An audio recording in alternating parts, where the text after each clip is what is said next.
Alors bonjour à tous.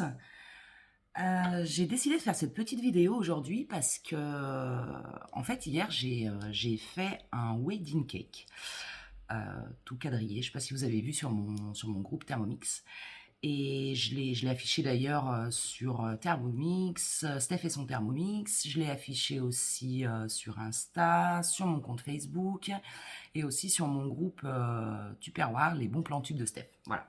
Et en fait, vous avez été plusieurs à me demander, et d'une, la recette. Alors rassurez-vous, c'est une recette vraiment toute simple. En fait, ça faisait très longtemps que j'avais envie de faire ce wedding cake. Et à chaque fois, je prenais pas le temps de le faire. Je me suis dit, ça doit être super compliqué. Et en fait, eh ben, c'est vraiment tout simple. Donc la recette, elle est très simple. On peut la modifier, on peut voilà, faire quelque chose de plus compliqué ou avec des saveurs encore plus sympas. Moi, j'ai fait quelque chose de vraiment nature. Donc voilà, vous avez été nombreux donc à me demander cette recette et du coup, eh ben, j'ai essayé de l'expliquer un petit peu sur le groupe, mais c'était compliqué par écrit. Donc j'ai décidé du coup de faire cette petite vidéo pour vous expliquer la recette. Alors pour ce wedding cake, donc déjà il vous faut de la génoise. Alors la génoise, moi je la fais donc au Thermomix. Il me faut 4 œufs, 125 g de sucre, 125 g de 120 g de sucre pardon, 120 g de farine. Et il faut aussi un demi-sachet de levure et une pincée de sel. Mais ça, c'est facultatif. Moi, personnellement, j'en mets pas. La génoise, je mets jamais de levure, jamais de sel. Donc, mais après, si vous voulez en mettre, il n'y a aucun problème, vous pouvez. Donc, comment on fait? On prend le Thermomix, vous insérez déjà le fouet à l'intérieur du Thermomix. Donc, le fouet, attention, hein, on ne fait pas que le poser, on le tourne légèrement pour pas le clipser, mais pour l'enclencher. Et en fait, quand vous prenez votre fouet et que vous le tirez comme ça, s'il vient pas, s'il reste enclenché, c'est qu'il est bien positionné. On va préchauffer notre four à 180 degrés. Ensuite, dans notre Thermomix, on va y ajouter les œufs, le sucre, et on mettra 6 minutes à 37 degrés, vitesse 4. Attention, le fouet, jamais plus de vitesse 4. Une fois que c'est terminé, on va rebattre encore 6 minutes vitesse 4, mais cette fois sans température, de façon à ce que ça refroidisse un petit peu la génoise. Ensuite, on y intégrera la farine, donc les 120 g de farine, plus la levure et le sel. Alors attention, on ne fait pas toucher le sel avec la levure, sinon il n'y a plus aucune efficacité sur la levure. Et ça, encore une fois, c'est facultatif. Moi, la levure et le sel, je n'en mets pas. Et on mélange 4 secondes, vitesse 3. Et votre génoise est prête. Donc moi, j'ai fait 2 recettes en fait. J'ai fait une première recette de génoise nature. Et après, j'en ai refait une seconde où à l'intérieur, quand j'ai commencé à mettre les œufs et le sucre pour les battre les 6 premières minutes, j'ai mis du colorant alimentaire. Voilà. Donc ce qui m'a fait que je me suis retrouvée avec deux recettes enfin, deux appareils en fait de génoise, une nature et une rose, enfin une de couleur blanche et une de couleur rose. D'accord? Ensuite, je les ai mis dans des moules à molly cake. Donc c'est les petits moules comme ça, Tupperware. D'accord? Parce que moi, je fais souvent des recettes Tuppermix. Ok?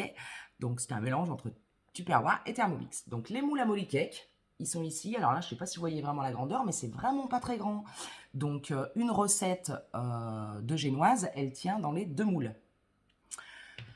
Du coup, ça m'a fait 4 moules. On est bien d'accord.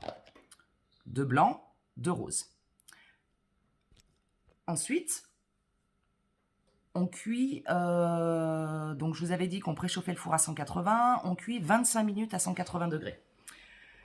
Vous sortez vos génoises du four, vous les démoulez une fois qu'elles sont tièdes. Voilà, dans les moules silicone en général, on les démoule, il y a absolument, enfin ça colle pas, c'est génial pour ça. Pas besoin de papier sulfu, pas besoin de tout ça. Et ensuite, il va falloir qu'on découpe pour faire les carrés en fait, pour faire les carrés du molly cake, je sais pas si, enfin du wedding cake. Pour faire le damier qui est à l'intérieur, il va falloir qu'on fasse, enfin qu'on découpe notre génoise. Donc en fait, je vous ai fait un petit dessin. La génoise, elle est ronde comme ça à la base. Donc ça, c'est la grosseur du molly cake. Hein, vous voyez, j'ai pris la grosseur. Et donc on va dessiner des ronds ici. Donc moi, ça a été système D. Hein. Je vous explique. Le gros rond de l'intérieur, j'ai pris ça que j'ai posé et j'ai dessiné autour. Et le petit rond de l'intérieur, c'est une petite tasse, c'est le fond de la petite tasse que j'ai posé et que j'ai dessiné tout autour aussi. D'accord? Pour faire votre calcul, moi le moule il fait 15. Il va vous falloir 1, 2, 3, 4, 5. 5 petites parties, d'accord? Donc 15, ça fait 3 cm. 3 x 5, 15. Jusqu'à là, pas de souci. Quand vous avez fait ça sur vos 4 génoises, j'ai fait ça sous forme de papier, hein, je n'allais pas vous refaire la recette, c'était compliqué. Regardez, vous avez donc 2 génoises roses et 2 génoises blanches que j'ai préalablement découpées. D'accord? Alors attention, il faut bien que la génoise, elle soit tiède, voire froide, avant de la découper, sinon elle va toute se détacher. Une fois que vous avez découpé, on va passer au montage. Alors le montage, c'est pas compliqué. Avant de faire le montage, vous allez déjà faire fondre. Alors moi, j'ai fait de la pralinoise. C'est pas moi qui l'ai faite, hein. Je l'ai achetée. Et en fait, c'est une tablette de chocolat pralinoise, tout simplement, que j'ai fait fondre. Et une fois qu'elle est fondue, elle est prête. Voilà, c'était juste vraiment un essai au départ. Je pense que plus tard, je me lancerai dans des choses un petit peu plus sophistiquées. En tout cas, voilà, je voulais pas faire trop compliqué au départ pour la première fois. Donc j'ai mon chocolat pralinoise d'un côté, et du coup je vais passer au montage du gâteau. Donc pour le montage du gâteau, pour que ça fasse les damiers comme il faut, et bien tout simplement, vous allez enlever toutes vos parties de votre cake, de votre gâteau qui a été découpé.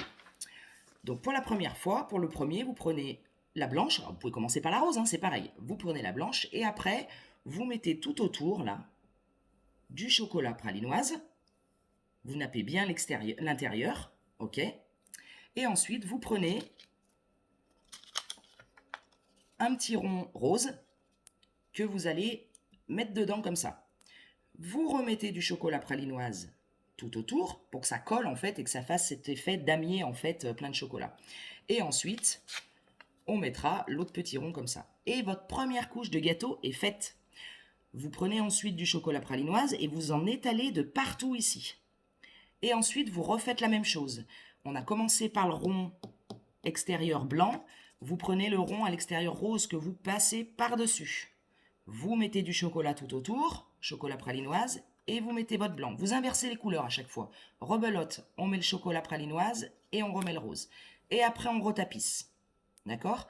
Et ensuite, on fait pareil pour les 4 couches. Donc, un blanc, un rose, en n'oubliant pas de mettre à chaque fois à l'intérieur du chocolat, un blanc.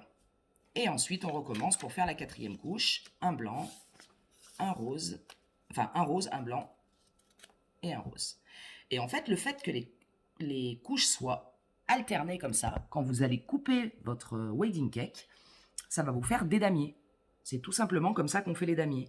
Alors, il y en a plein qui m'ont dit, mais c'est super compliqué de faire les damiers, comment faut faire ou quoi. Alors après, il y a plein de tutos sur Internet, vous pouvez regarder, c'est super simple. Hein. Mais c'est vrai, ce qui paraît bizarre, c'est de découper des cercles pour en faire des carrés. Mais c'est comme ça que ça fonctionne. Simplement, ensuite, la pralinoise. Donc moi, en tout, j'en ai utilisé 2 tablettes. Hein. En tout, c'est des tablettes de 180 grammes que j'ai fait fondre. Donc, parce que entre le fait qu'on met à l'intérieur des cercles pour que ça colle, plus sur toute la couche de gâteau, et qu'à la fin, j'ai tout recouvert mon gâteau de pralinoise. Et après, la déco que j'ai fait dessus, c'était ni plus ni moins du chocolat noir et du chocolat blanc fondu. Voilà. Donc, juste pour information, il a eu énormément de succès. Regardez, il en reste vraiment plus beaucoup. Ils ont adoré. Donc, vous voyez, le fait de mettre à l'intérieur des ronds du chocolat pralinoise, c'est pour bien qu'on voit en fait cette démarcation entre les carrés du damier. Ça, c'est important. Simplement, déjà, au visu, c'est plus joli. On voit bien que c'est bien net. Alors bon, il y a plus net, hein. Franchement, il y a plus net. Hein. Mais bon, moi, pour un premier, je trouve que je me suis pas trop mal débrouillée. Il y a plus net, mais en plus, ça permettra, quand vous coupez votre gâteau, qu'il se tienne. Parce que si vous superposez juste vos couches, mais que vous ne mettez pas du chocolat à l'intérieur, et ben tout simplement, quand vous allez couper, ça va vous faire plein de petits carrés de partout, et le gâteau, il ne se tiendra pas, la part de gâteau ne se tiendra pas. Voilà. Donc voilà, je crois que je vous ai tout dit pour ce montage de gâteau. N'hésitez pas à me rejoindre sur mon groupe Steph et son Thermomix, donc sur Facebook. ou bien alors sur les bons plans tubes de Steph, parce que c'est pareil, j'y mets aussi des trucs et astuces, quelques recettes, les promos du moment, etc. Et puis, n'hésitez pas à me poser des questions, ou s'il y a des recettes que vous avez envie de voir en visio, en vidéo ou quoi que ce soit, eh ben, je me ferai un grand, grand, grand plaisir de vous les montrer. Voilà. À très bientôt et n'hésitez pas si vous avez des questions. Bye bye!